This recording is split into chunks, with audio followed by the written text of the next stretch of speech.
EVM को लेके एक बड़ा सच सामने आया है। मोदी जी के सबसे करीबी ने बताया कि ईवीएम में गड़बड़ी हो सकती है, लेकिन ये बात भाजपा ही मानने के लिए क्यों तैयार नहीं, या भाजपा सरकार इस बात को क्यों एक्सेप्ट करना नहीं चाहता। सोचिए, क्या ईवीएम में वाकई में गड़बड़ी हो सकती है? क्योंकि जिस तरीके से आप देखेंगे, लगातार पहले कुछ दिन पहले जिस तरीके से फोन में पेगासस का मामला सामने आया, अब ईवीएम की गड़बड़ियों को लेके खबरें अब तूल पकड़ती हुई दिखाई दे रही हैं। विपक्षी नेता पहले ही आरोप लगा चुके हैं कि ईवीएम की धांधली की वजह से भाजपा सरकार तीसरी बार सत्ता पर काबिज है। हरियाणा चुनाव की गड़बड़ियों को लेकर विपक्ष के कई बड़े नेता जो हैं वो चुनाव आयोग पहुंचे थे, उन्होंने शिकायत भी दर्ज की थी। वहीं दूसरी ओर अगर बात करें, दिल्ली विधानसभा चुनाव के दौरान केजरीवाल ने खुद शिकायत दर्ज कराई थी चुनाव आयोग में कि किस तरीके से वोटिंग की गड़बड़ियां कर तमाम लोग धांधली करने का काम करते हैं। ये जनता भी कह रही है। जनता ने पोलिंग बूथ से लेके तमाम मशीन पर गंभीर आरोप लगाए हैं कि बैलेट पेपर से चुनाव कराने से आखिर भाजपा सरकार क्यों भाग रही है। अगर बीजेपी की हवा चल रही है, बीजेपी का डंका बज रहा है, या मोदी जी का वाकई में लहर चल रही है देश में, तो बैलेट पेपर से चुनाव करा लीजिए। क्योंकि लगातार जो आपको यकीन है, भरोसा है कि हम जीत जाएंगे, वो तो बैलेट पेपर से भी जीतने का काम हो सकता है। लेकिन सोचिए, ईवीएम में शिकायतें हैं कि आप वोट देंगे किसी और पार्टी को तो वोट जाएगा कमल के फूल को, ऐसा आरोप लगाया है मोदी जी के करीबी मित्र ने, डोनाल्ड ट्रंप। सोचिए, वो कह रहे हैं कि ईवीएम में गड़बड़ी हो सकती है। अमेरिका, सबसे ताकतवर देश, ये आरोप लगा रहा है, और सोचिए भारत के नेता इस बात को मानने के लिए तैयार नहीं। अब एक और सवाल खड़ा होता है, तमाम लोग आरोप लगाते हैं भाजपा के कि ईवीएम तो लेकर आए थे राजीव गांधी, कंप्यूटर लेके आए थे राजीव गांधी, लेकिन सोचिए गड़बड़ी करने के लिए तो राजीव गांधी ने नहीं कहा था। तो जो जनता चाहती है कि जनता के जो आरोप प्रत्यारोप हैं उस पर सरकार को खुलकर प्रेस कॉन्फ्रेंस करना चाहिए। हाँ, मोदी जी का एक रिकॉर्ड है जो इतिहास के पन्नों में दर्ज होगा कि उनकी इतने सालों तक सरकार रही, उन्होंने एक भी प्रेस कॉन्फ्रेंस कर जनता के सवालों का जवाब नहीं दिया। हम अपने दोस्त पीएम मोदी को वोटर टर्नआउट के लिए करीब 182 करोड़ रुपए की फंडिंग करते हैं। अमेरिका के राष्ट्रपति डोनाल्ड ट्रंप ने लगातार तीसरे दिन भारत के वोटर टर्नआउट का मुद्दा उठाया। तो सोचिए किस तरीके से भारत को बदनाम करने की साजिश हो रही है। इसको साजिश कहें या षड्यंत्र कहें, ये तो ट्रंप और मोदी जी का दोस्ताना ही बता सकता है कि आखिर पूरा मांजरा क्या है। लेकिन सोचिए, ईवीएम को लेकर जो बात ट्रंप ने कही वो एकदम 100% सही है, गलत है, ये तो विपक्ष के नेता और जनता तय करेगी। क्योंकि जनता चाहती है कि सच सामने हो, बैलेट पेपर से चुनाव हो, और वो सरकार के सत्ताधारी लोग नहीं चाहते हैं।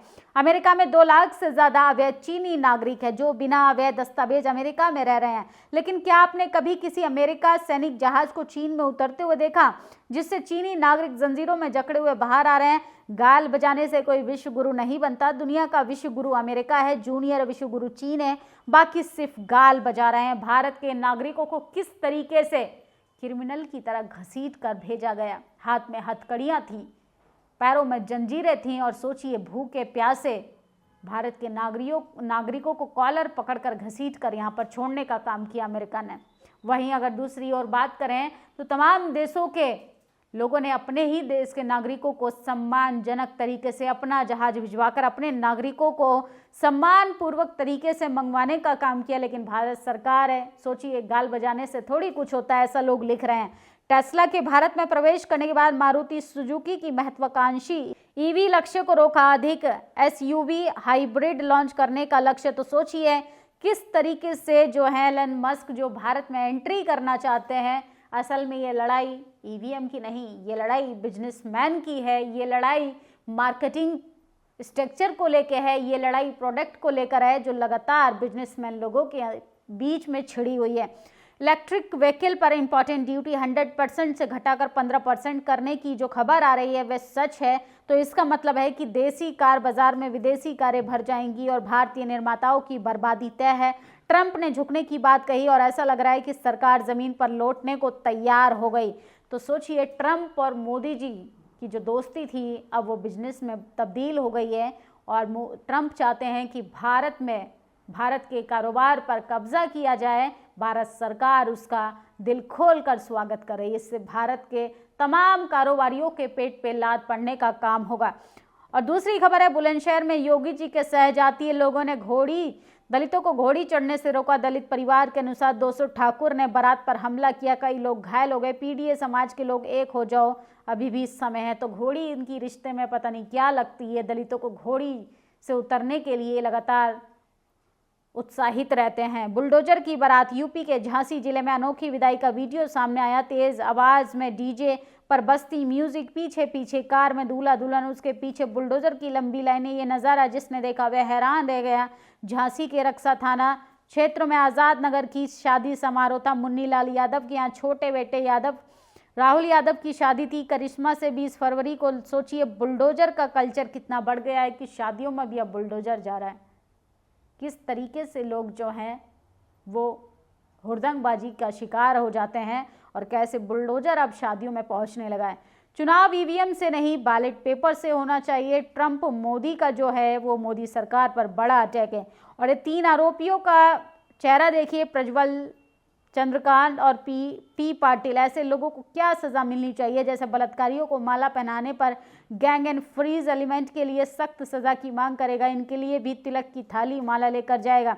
तो सोचिए, महाकुंभ में जो महिलाएं स्नान कर रही थी उनका वीडियो बनाकर ये लोग सोशल मीडिया पर बेचने का काम कर रहे थे। स्वास्थ्य मंत्री और भाजपा सरकार के दिमाग का इलाज होना चाहिए, उसके बाद यूपी की जनता को इलाज मिलेगा। झांसी के मेडिकल कॉलेज में घायल व्यक्ति 5 घंटे तक तड़पता रहा, उसकी मौत होने के बाद एडमिट किया गया। इन बेशर्मों के लिए जनता की कीमत जो है वो कोई भी मायने नहीं रखती है। तो ये है अस्पतालों की व्यवस्था। जो अपने काम में असफल होते हैं वे लक्ष्य की समय सीमा बदलते हैं, देश प्रदेश का भविष्य नहीं।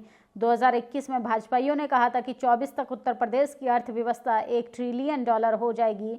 अब 2025 में कह रहे हैं 2029 में उत्तर प्रदेश की अर्थव्यवस्था 1 ट्रिलियन हो जाएगी। तो सोचिए, गाल बजाने से राजनीति नहीं होती है। और कथित राजनीतिक विश्लेषण, बुद्ध तो हम ऊंची जात के लिए 24 वे अवतार है। जवाब, अरे बेशर्मो, अवदेश सिर्फ बुद्ध ही सत्य है, बाकी सब उनके लिए उधार लिया गया है। जातिवाद का संक्रमण इस कदर इन लोगों पर हावी है कि बुद्ध को अनाचार का दल बदल बोलने वाले स्वजातीय सावरकर को पूछते हैं। तो सोचिए, प्रियंका भारती हैं जिन्होंने नेशनल टेलीविजन पर बैठकर जिनको बोलने का मौका नहीं दिया जाता, जैसे ही दलित, पिछड़ा, आदिवासी कोई अपने सत्य को सबूतों के साथ रखता है तो उसकी आवाज़ को म्यूट कर दिया जाता है। तो ये है देश की हकीकत। मेडिकल चेकअप हुआ, लो बीपी हो गई। महाबोधि महाविहार मुक्ति आंदोलन में जारी रहेंगे, जो कीमत चुकानी पड़ेगी वो चुकाएंगे। तो सोचिए, बड़ा डॉक्टर विलास खरात हैं, इनका बीपी जो है वो लगातार डाउन होता जा रहा है, लेकिन सरकार के कान पर जूं तक नहीं रेंग रही है। और ये है केंद्र मंत्री शिवराज सिंह चौहान। मैं एयर इंडिया में बैठा था, मैं जिस सीट पर बैठा था वह टूटी हुई थी, अंदर से धसी हुई थी, उस पर बैठना बहुत तकलीफ दे था। ये यात्रियों के साथ धोखा है, पूरा पैसा लेने के बाद भी खराब सीट, ये अनैतिक है। तो सोचिए, शायद इनका ज़मीर जाग रहा है, शायद इनको एहसास हो रहा है कि सत्य को ही बोलना ज़्यादा ज़रूरी है। मुझे ईवीएम पर भरोसा नहीं, मैंने इसके बारे में एलन मस्क से पूछा था, मुझे साफ कहा कि कंप्यूटर वोटिंग के लिए उपयुक्त नहीं। मैंने दुनिया के बेहतरीन तकनीकी विशेषज्ञों से बात की, सभी ने माना कि चुनाव की सबसे बड़ी सुरक्षित प्रक्रिया बैलेट पेपर है और बैन ईवीएम। तो जब से डोनाल्ड ट्रंप ने ये बयान दिया है तो मोदी सरकार की नींद उड़ गई है। और आदिवासियों के जंगल पर किस तरीके से अवैध कब्जा हो रहा है, 2 लोग देश को बेच रहे हैं, 2 लोग देश को खरीद रहे हैं। असल में जनता जो है वो भिखमंगे हालात में पहुंचती जा रही है। गुजरात के आदिवासी इलाकों में स्वास्थ्य की इतनी हालत खराब है कि मरीजों को कंधे पे लाद कर ले जाया जा रहा है। गुजरात की बात कर रही हूँ, जहाँ के मुख्यमंत्री हमारे देश के प्रधानमंत्री रह चुके हैं। विदेशों में जाके डंका बजाने से कुछ नहीं होता, अपने देश में अपने ही नागरिकों का हाल बेहाल है। इस पर बहस कौन करेगा। सबसे बड़ी खबर थी ईवीएम को लेके। मोदी जी के सबसे करीबी मित्र ने बताया कि ईवीएम की गड़बड़ी की वजह से कुछ भी गड़बड़ी की जा सकती है, इसलिए बैलेट पेपर सबसे सुरक्षित, सबसे भरोसेमंद प्रक्रिया है। अगर आप देश के नागरिकों से प्यार करते हैं तो आपको ईवीएम नहीं बैलेट पेपर चुनना होगा। आपकी क्या राय है, कमेंट बॉक्स में जरूर बताएं। शुक्रिया। नेशनल दस्तक की आपसे गुजारिश है कि अगर इसको बचाना चाहते हैं तो नेशनल दस्तक को सब्सक्राइब करने के लिए रेड कलर के सब्सक्राइब बटन को दबाएं, फिर बेल आइकन की घंटी दबाएं। नेशनल दस्तक को बचाने के लिए बहुत जरूरी है कि हर खबर को शेयर करें, लाइक करें, कमेंट जरूर करें।